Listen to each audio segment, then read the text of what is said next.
Hi, I'm Avery Miller, and today I will be reviewing Clap When You Land by Elizabeth Acevedo. Um, so I went in after Aristotle and Dante, and I was so excited. I was going on a great high off of reading that book. It was amazing. And then I picked up this book. I was super excited because I had heard great things, and I know that it's the author of The Poet X, which I think won a National Book Award. But this book, I started it and I was like, okay, it's really good. It's picking up. After like the first 50 pages, and then it kind of lulled and lulled and lulled and lulled. And it took a really long time to take off, and I didn't totally love that. I wanted to like this a lot more than I actually did. It's about two sisters who they don't know they're sisters because their dad lived two different lives. And this isn't really a spoiler because it even says it in the inside cover. So they only find out about each other after their father passes away.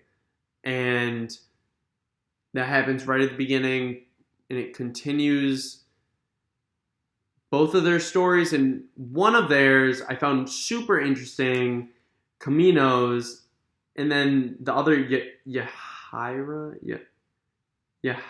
I read it as Yahira, so maybe that's what it is. But Yahira's in New York City. I didn't find hers as impressive, but here, let me pull up my notes because this has also been a week since I read this. But I also kind of felt like that was like part of the point of it, because one side you're hearing the New York City story, and she's lived a whole privileged life her whole life, and then you're hearing another person that lived in the Dominican Republic her whole life, who's had to scrounge on whatever money the dad sent to them. So it did make sense why one would be more intriguing than the other, but I don't know. It kind of didn't. I don't know. It was written in verse, and it shouldn't have been, in my opinion. So maybe, like a lot of books that are written in verse, you'll see like a lot of cool like ways that they do it.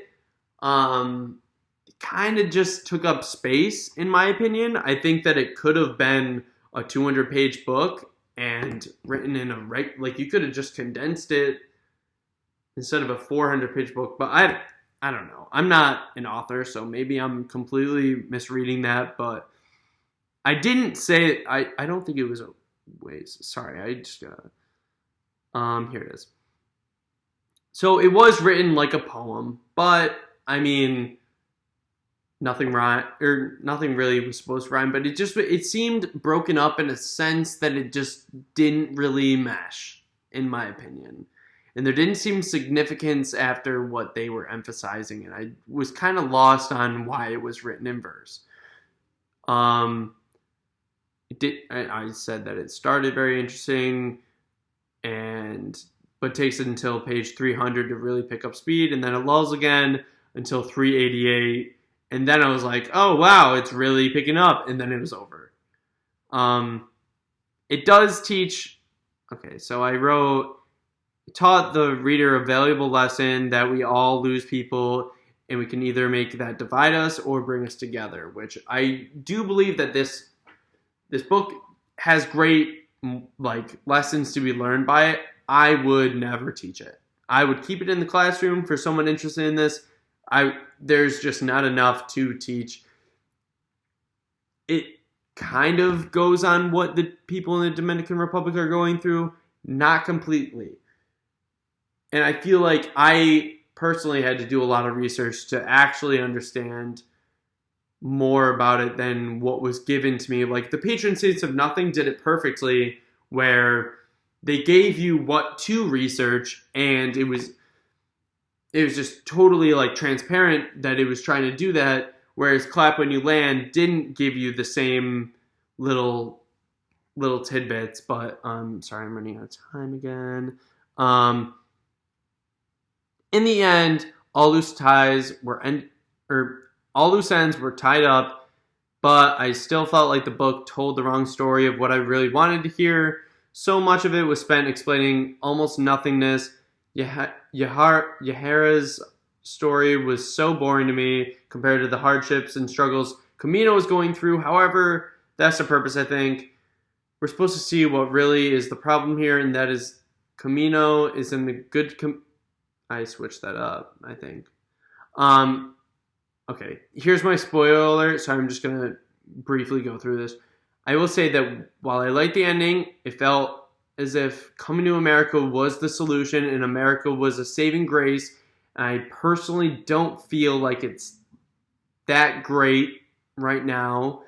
But that's just one of the things. I think that, like, so she did end up coming to America, they're working on getting her citizenship, and that to me kind of felt like a lazy ending. I kind of wanted her to thrive in the Dominican Republic and help her aunt who was trying to tend to the sick, but I felt like it kind of was like, oh no, come to America. It's great here. And I personally don't think, as of late, that is the right message to be sending. But that's all for now. Thank you.